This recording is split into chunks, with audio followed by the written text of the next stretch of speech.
Kain tayo. Ang ulam natin ay tinolang manok. Napaan ng manok. Tsaka pakpak.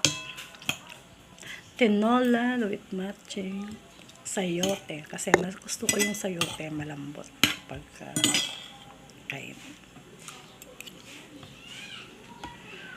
Alam niyo ba, ang buhay nanay, masaya ka na kapag yung anak mo ay safety na, may mga trabaho na, at kung may mga pangarap sa buhay, at yung hindi ka nahihirapan sa buhay.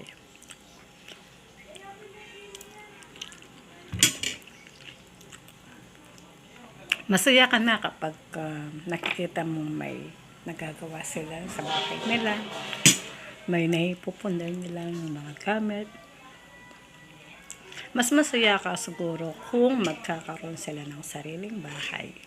Yun ang kasiyahan ng isang magulang, yung mapagtapos mo sa pag-aaral, sa lahat, para pag nagkapamilya ang bawat isa, ay magahan ng buhay kapag may sarili na silang bahay. Kaya kahit po tayo,